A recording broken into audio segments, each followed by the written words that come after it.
Hi ಎಲ್ಲರಿಗೂ welcome to our channel Mithun Raj ಅಡುಗೆ ಮನೆ. ಇವತ್ತಿನ ವಿಡಿಯೋದಲ್ಲಿ ಸ್ಪೆಷಲ್ ಆಗಿ ನಾನು ತುಂಬಾ ಹೆಲ್ದಿ ಆಗಿರುವಂತ ಲಡ್ಡುನ ಮಾಡಿ ತೋರಿಸ್ತಾ ಇದ್ದೀನಿ. ನಮ್ ಕಡೆ ಇದನ್ನ ಅಂಟಿನ ಉಂಡೆ ಅಂತ ಕರೀತಾರೆ, ಬಟ್ ನಿಮ್ ಕಡೆ ಏನಂತ ಕರೀತಾರೆ ಅಂತ ನನಗೂ ಗೊತ್ತಿಲ್ಲ. ಗೊತ್ತಿದ್ರೆ ಕಾಮೆಂಟ್ ಬಾಕ್ಸ್ ಅಲ್ಲಿ ಹಾಕಿ. ತುಂಬಾ ಯೂಸ್ಫುಲ್ ಅಂತ ಹೇಳ್ಬೋದು. ಸೊಂಟ ನೋವು ಮತ್ತೆ ಮೊಣಕಾಲು ನೋವು ಮತ್ತೆ ಸುಸ್ತಾಗ್ತಿದೆ ಅನ್ನೋ ಟೈಮಲ್ಲಿ ತಿಂಗಳಿಗೊಂದ್ಸರಿ ಅಥವಾ 15 ದಿನಕ್ಕೊಂದ್ಸರಿ ದಿನಕ್ಕೊಂದು ಲಡ್ಡು ರೀತಿಯಲ್ಲಿ ತಿಂದ್ರೆ ತುಂಬಾ ಯೂಸ್ಫುಲ್ ಅಂತ ಹೇಳ್ಬೋದು. ತುಂಬಾನೇ ಒಳ್ಳೇದು ಆರೋಗ್ಯಕ್ಕೆ. ಬಿಕಾಸ್ ನಾನು ತಗೊಂತಿದ್ದೀನಿ ಆಫ್ಟರ್ ಬೇಬಿ ಆದ್ಮೇಲೆ ಸೊಂಟ ನೋವು ಅಂತ ಸಿಕ್ಕಾಪಟ್ಟೆ ಇರುತ್ತೆ. ಅಂತವ್ರಿಗೆ ಈ ಲಡ್ಡು ಬೆಸ್ಟ್ ಅಂತ ಹೇಳ್ಬೋದು. ಯಾರಾದ್ರೂ ಮಾಮ್ಸ್ ಇದ್ರೆ ಅವ್ರಿಗೆ ಇದು ಬೆಸ್ಟ್ ಅಂತ ಹೇಳ್ಬೋದು. ಒಂದ್ಸರಿ ಟ್ರೈ ಮಾಡಿ ಮತ್ತೆ ಮತ್ತೆ ಇದನ್ನೇ ಮಾಡ್ಕೊಂಡು ತಿಂತಿರ್ತೀರಾ. ಒಂದು ತಿಂಗಳಲ್ಲಿ ಒಂದ್ಸರಿ ಮಾಡ್ಕೊಂಡ್ಬಿಟ್ರೆ ಸಾಕು. ಇಲ್ಲ 15 ದಿನಕ್ಕೊಂದ್ಸರಿ ಲಡ್ಡು ಮಾಡಿ ಇಟ್ಕೊಂಡ್ರೆ ಒಂದು 15 ದಿನ 20 ದಿನವರೆಗೂ ಸ್ಟೋರ್ ಮಾಡಿ ಇಟ್ಕೋಬಹುದು. ಮೊದಲನೇದಾಗಿ ಕೊಬ್ಬರಿನ ಮತ್ತೆ ಬೆಲ್ಲನ ಸಣ್ಣದ ಕಟ್ ಮಾಡ್ಕೊಂಡು ರೆಡಿ ಮಾಡ್ಕೊಂಡು ಇಟ್ಕೊಂಡಿದೀನಿ. ನೆಕ್ಸ್ಟ್ ಇಲ್ಲಿ ನಾನು ತುಪ್ಪ ತಗೊಂತಿದ್ದೀನಿ. ತುಪ್ಪ ಅಷ್ಟೇ ಹಾಕೋಬೇಕು ಇಷ್ಟೇ ಹಾಕೋಬೇಕು ಅಂತ ನಾನು ಹೇಳೋದಿಲ್ಲ. ನಿಮಗೆ ಎಷ್ಟು ಅನ್ಸುತ್ತೋ ಅಷ್ಟು ಹಾಕೋಬಹುದು. ತುಪ್ಪ ಚೆನ್ನಾಗಿ ಕಾದ ಮೇಲೆ ನಾನು ಏನ್ ಮಾಡ್ತೀನಿ, ಅರ್ಧ ಕಪ್ ಅಷ್ಟು ಅಂಟು ತಗೊಂಡಿದ್ದೀನಿ. ಇದು ಎಲ್ಲಾ ಸೂಪರ್ ಮಾರ್ಕೆಟ್ ಅಲ್ಲೇ ಸಿಗುತ್ತೆ. ಒಮ್ಮೆಲೆ ಎಲ್ಲ ಹಾಕದೆ ಸ್ವಲ್ಪ ಸ್ವಲ್ಪ ಹಾಕೊಂತ ಫ್ರೈ ಮಾಡ್ಕೋಬೇಕಾಗುತ್ತೆ. ಯಾಕಂದ್ರೆ ಇದನ್ನ ಸೈಜ್ ಡಬಲ್ ಆಗುತ್ತೆ. ನೋಡಿದ್ರ ಅಡಕ್ಕೆ ಯಾವ ತರ ಉಬ್ಬುತ್ತೆ ನೋಡಿ, ಸೇಮ್ ಅದೇ ತರನೇ ಇದು ಕೂಡ ಉಬ್ಬುತ್ತೆ. ಅದಕ್ಕೋಸ್ಕರ ಹೇಳ್ತಿದ್ದೀನಿ. ಇವು ಚೆನ್ನಾಗಿ ನಾವು ಫ್ರೈ ಮಾಡಿಲ್ಲ ಅಂತಂದ್ರೆ ಲಡ್ಡು ಕಟ್ಟಬೇಕಾದ್ರೆ ಅಷ್ಟು ಚೆನ್ನಾಗಿ ಅನ್ಸೋದಿಲ್ಲ. ಅದಕ್ಕೋಸ್ಕರ ಆದಷ್ಟು ನೀಟಾಗಿ ಫ್ರೈ ಮಾಡ್ಕೊಳ್ಳಿ ಅಂಟನ್ನ. ನೆಕ್ಸ್ಟ್ ಇಲ್ಲಿ ಅರ್ಧ ಕಪ್ ಅಷ್ಟು ನಾನು ಗೋಡಂಬಿ ತಗೊಂಡಿದ್ದೀನಿ. ಗೋಡಂಬಿ ದ್ರಾಕ್ಷಿ ಇಷ್ಟೇ ತಗೋಬೇಕು ಅಂತ ಏನಿಲ್ಲ, ನಿಮ್ಗೆ ಅನುಕೂಲ ತಕ್ಕಂಗೆ ತಗೊಳ್ಳಿ. ಲೋ ಫ್ಲೇಮ್ ಅಲ್ಲಿ ಇಟ್ಕೊಂಡೆ ಫ್ರೈ ಮಾಡ್ಕೊಳ್ಳಿ, ಅಷ್ಟೇ ಸಾಕು. ಇದು ಫ್ರೈ ಆಗಿದೆ, ಪ್ಲೇಟ್ ಅಲ್ಲಿ ಹಾಕೊಂತೀನಿ.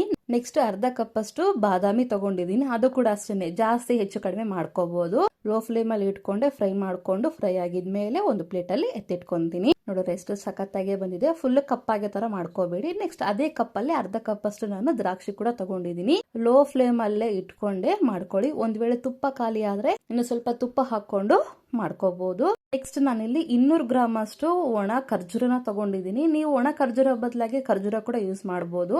ತುಪ್ಪ ಖಾಲಿ ಆಗಿದ್ರೆ ತುಪ್ಪ ಹಾಕೊಳ್ಳಿ. ಒಂದು ತುಪ್ಪ ಇಲ್ಲ ಅಂತಂದ್ರೆ ಎಣ್ಣೆ ಕೂಡ ಹಾಕೋಬಹುದು. ಒಂದು 250 ಗ್ರಾಮ್ ಅಷ್ಟು ನಾನು ಒಣ ಕೊಬ್ಬರಿನ ತಗೊಂಡಿದ್ದೀನಿ. ಒಣ ಖರ್ಜೂರ ಮತ್ತೆ ಕೊಬ್ಬರಿ ಬೆಲ್ಲ ಇಷ್ಟೇ ಅಂತ ಏನು ಇಲ್ಲ, ಹೆಚ್ಚು ಕಡಿಮೆ ತಗೋಬಹುದು. ಬಟ್ ಕೊಬ್ಬರಿ ಮತ್ತೆ ಬೆಲ್ಲ ಸೇಮ್ ಕ್ವಾಂಟಿಟಿನಲ್ಲೇ ಇರಬೇಕು. ಕೊಬ್ಬರಿ ಎಲ್ಲ ಫ್ರೈ ಆಗಿದ್ಮೇಲೆ ಒಂದು 3 ಸ್ಪೂನ್ ಅಷ್ಟು ನಾನು ಆಳ್ವಿ ಸೀಡ್ಸ್ ನ ಹಾಕ್ತಾ ಇದ್ದೀನಿ. ಇದು ಕಂಪಲ್ಸರಿ ಹಾಕಿ ಸ್ಕಿಪ್ ಮಾಡಬೇಡಿ. 2 ಸ್ಪೂನ್ ಅಷ್ಟು ಗಸಗಸೆ ಕೂಡ ಹಾಕ್ಬಿಟ್ಟು ಲೋ ಫ್ಲೇಮ್ ಅಲ್ಲೇ ಫ್ರೈ ಮಾಡ್ಕೊಂತೀನಿ.